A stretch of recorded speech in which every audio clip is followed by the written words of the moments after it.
당신은 배우자와 하루 종일 함께 있어 본 적이 있나요? 결혼 30년 동안 출근 전 30분, 퇴근 후 3시간이 전부였던 부부가 은퇴 후 하루 24시간을 마주하며 살아간다는 건 어떤 의미일까요?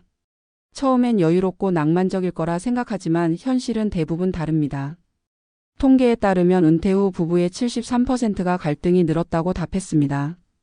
함께 있는 시간이 많아진 만큼 서로의 차이가 선명하게 드러나고 그간 쌓였던 감정의 틈이 드러나는 시점이 바로 은퇴 이후입니다. 서울 강동구에 사는 68세 김정호 씨 부부의 이야기를 들어볼까요? 김 씨는 35년간 은행원으로 근무하다 정년퇴직을 했습니다. 은퇴 후 그는 오랜 꿈이던 텃밭 가꾸기와 여행을 계획하며 들떴습니다. 하지만 부인은 달랐습니다. 그동안 혼자서 가사와 살림을 도맡아온 아내에게 남편의 하루 종일 집에 있는 일상은 예기치 않은 스트레스였습니다. 남편은 아내가 자신을 냉대한다고 느꼈고 아내는 남편이 모든 일에 참견한다고 답답해했습니다. 결국 결혼 40년 차에 처음으로 별거를 고민할 정도의 갈등이 생겼습니다. 김 씨는 돈보다 더 어려운 게 부부 관계라는 걸 이제야 알았다고 말했습니다. 비슷한 사례는 곳곳에서 반복됩니다. 부산에 사는 70세 윤미정 씨는 남편이 은퇴 후 매일 집에 있는 게 처음엔 든든했지만 점점 대화가 줄고 사소한 말다툼이 늘었다고 털어놓습니다.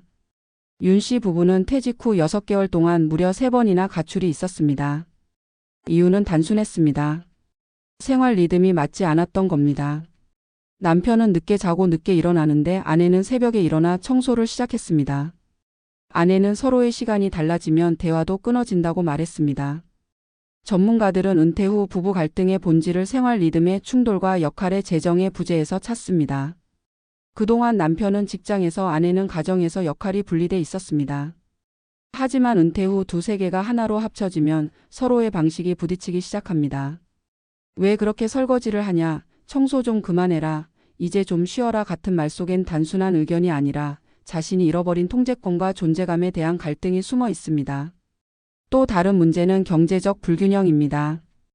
은퇴 부부의 평균 월 생활비는 약 270만 원, 하지만 국민연금 수령액은 평균 110만 원 수준입니다.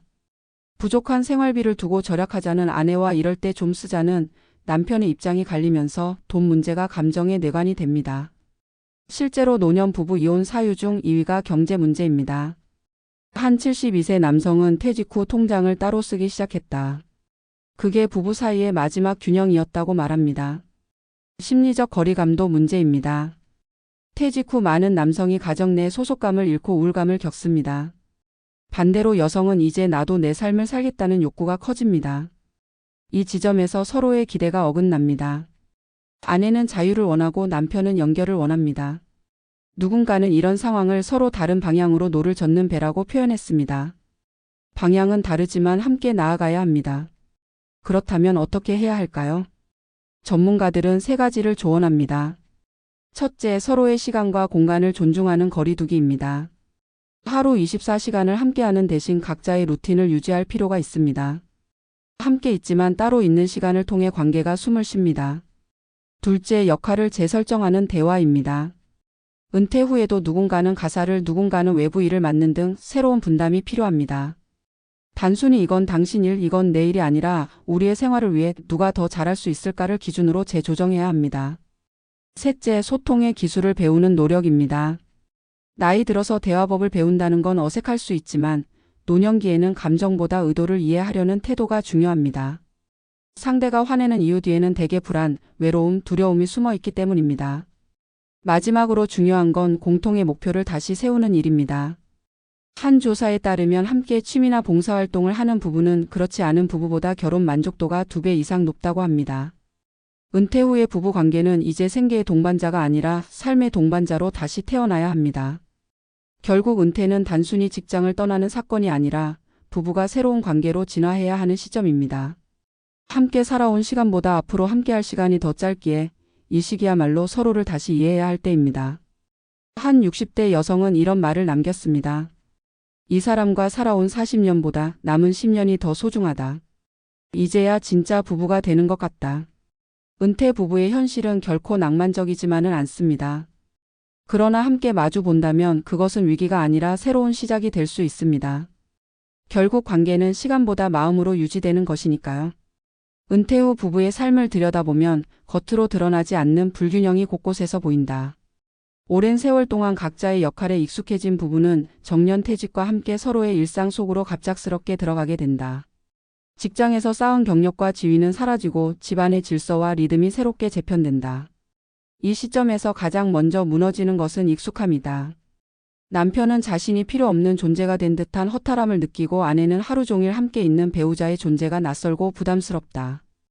은퇴 이후 발생하는 부부 갈등의 본질은 사랑이 식어서가 아니라 역할의 종말을 받아들이지 못해서 생기는 경우가 많다. 퇴직 전의 삶은 명확했다. 누군가는 수입을 책임지고 누군가는 가정을 지켰다. 그러나 은퇴 후에는 두 사람 모두의 역할이 공중에 떠버린다. 남편은 하루 종일 집에 머물며 소속감을 찾으려 하고 아내는 자신만의 공간과 리듬을 지키려 한다. 부부가 갈등하는 이유는 단순히 성격 차이가 아니라 인생의 구조가 바뀌었기 때문이다. 한 은퇴 부부 상담 전문가는 이렇게 말한다. 은퇴는 부부에게 두 번째 결혼식과 같다. 다시 함께 사는 법을 배워야 한다. 실제로 많은 부부가 이 새로운 일상에 적응하지 못해 심리적 거리를 느낀다. 남편은 경제 활동을 하지 않는 자신이 무력하게 느껴지고 아내는 그 무력감을 짊어진 채 살림과 감정을 동시에 감당해야 한다. 경제적 여유가 있다고 해도 갈등은 사라지지 않는다. 돈이 부족해서가 아니라 존중의 언어가 사라졌기 때문이다. 한 67세 여성은 남편이 집에 있으면서도 고맙다는 말을 한 번도 하지 않는다. 매일 나를 돕는다고 하지만 결국 모든 일을 지시한다고 말했다. 반대로 남편들은 이제 내가 가족에게 필요하지 않은 것 같다며 외로움을 토로한다. 서로의 외로움이 부딪히는 순간 말은 점점 줄고 집안은 차가워진다. 이 시기를 극복하는 부부는 공통점이 있다. 함께의 의미를 새롭게 정의한다는 것이다. 60대 중반의 부부가 있다. 남편은 퇴직 후 일주일에 2번 사회복지관에서 아이들에게 수학을 가르치고 아내는 마을 도서관에서 봉사활동을 한다. 각자의 시간을 보내지만 저녁 식사 후엔 함께 걷고 주말엔 작은 텃밭을 가꾼다. 부부가 함께할 때와 혼자 있을 때의 균형을 맞추면서 관계는 다시 건강해졌다. 남편은 이제야 진짜 대화가 시작됐다고 말했다. 부부가 서로의 일상을 존중하는 법을 배운 순간 그들은 다시 같은 방향을 바라보게 된 것이다. 하지만 이런 변화를 받아들이기란 결코 쉽지 않다. 특히 한국 사회 5070대 남성들에게 은퇴는 퇴장이 아니라 배제로 느껴진다. 오랫동안 직장 중심의 정체성을 살아온 이들은 가정 안에서 자신의 자리를 찾기 어렵다. 반면 여성들은 오랜 시간 돌봄과 가사노동으로 자신을 미뤄왔기에 은퇴 이후엔 자기 시간을 되찾고 싶어 한다. 바로 이 지점에서 부부의 온도 차가 벌어진다. 한 심리학자는 말한다. 남편은 관계를 통해 회복되고 싶고 아내는 독립을 통해 회복되고 싶어 한다. 둘 다 맞지만 방향이 다르다. 결국 은퇴 부부의 행복은 서로 다른 회복의 방식을 인정하는 데서 출발한다. 배우자가 외출을 원한다면 방해하지 말고 혼자 있고 싶어 한다면 묵묵히 기다려주는 태도가 필요하다. 사랑은 함께하는 시간의 길이보다 서로의 공간을 인정해주는 깊이에서 자란다. 또한 부부가 함께 새로운 목표를 세우는 것도 도움이 된다. 단순히 여행 가기, 건강 챙기기 같은 일시적 계획이 아니라 삶의 의미를 함께 찾는 장기적인 목표다. 함께 자원봉사를 시작하거나 시니어 공동체 활동에 참여하는 부부들은 관계 만족도가 확연히 높다. 그 이유는 명확하다. 함께 무언가를 한다는 감각이 다시금 삶의 활력을 불러오기 때문이다. 경제적인 문제도 마찬가지다.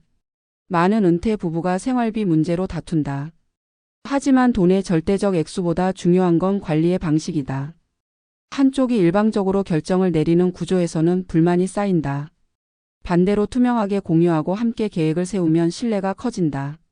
실제로 재정 상담을 받는 부부 중에는 단순히 예산표를 함께 작성하는 일만으로 관계가 회복되는 경우도 많다. 서로의 돈을 통제 대상이 아니라 공동의 미래를 위한 자원으로 바라볼 때 감정의 긴장은 풀린다. 은퇴 후 부부 관계의 또 다른 과제는 침묵의 벽을 허무는 일이다. 말이 줄어드는 이유는 감정이 식어서가 아니라 말할 자신이 없기 때문이다. 상대가 상처받을까 두려워 피하고 결국 대화는 단절된다. 하지만 대화가 없는 관계는 오해로 가득 찬다. 전문가들은 대화의 주제를 바꾸라고 조언한다. 과거의 잘못이나 자녀 이야기가 아니라 지금 느끼는 감정과 미래의 바람을 중심으로 대화해야 한다. 오늘은 어떤 하루였는지, 앞으로 무엇을 해보고 싶은지 같은 가벼운 이야기 속에서 관계의 순결이 돌아온다. 시간이 지나면 부부는 결국 서로에게 남는다. 자녀도 직장도 사회적 지위도 모두 지나간 뒤 남는 건 함께한 한 사람이다. 그러나 그 한 사람과의 관계를 유지하는 것은 결코 자연스럽게 주어지지 않는다. 부부 관계는 나이와 함께 성숙하지 않는다. 오히려 관리하지 않으면 서서히 멀어진다. 그래서 은퇴 이후의 결혼 생활은 다시 배우는 사랑이어야 한다. 한 70대 남성은 이런 말을 남겼다. 젊을 땐 일하느라 아내를 잃었고 은퇴하고 나서는 내 자신을 잃을 뻔했다. 지금은 늦게나마 둘 다 찾았다. 이 말 속엔 많은 은퇴 부부가 공감할 진실이 담겨 있다. 결국 은퇴 후의 삶은 다시 우리를 만들어가는 과정이다. 교훈은 단순하다. 은퇴는 돈의 문제가 아니라 관계의 재구성이다. 부부가 함께 늙어가는 게 아니라 함께 살아가는 법을 새로 배우는 시간이다. 오래 살아온 사람일수록 더 많은 대화를 나누고 더 많이 이해하고 더 많이 포용해야 한다. 남은 생의 길에서 가장 큰 위로와 힘이 되어줄 사람은 이미 곁에 있다. 그것을 다시 깨닫는 순간 은퇴는 끝이 아니라 새로운 시작이 된다.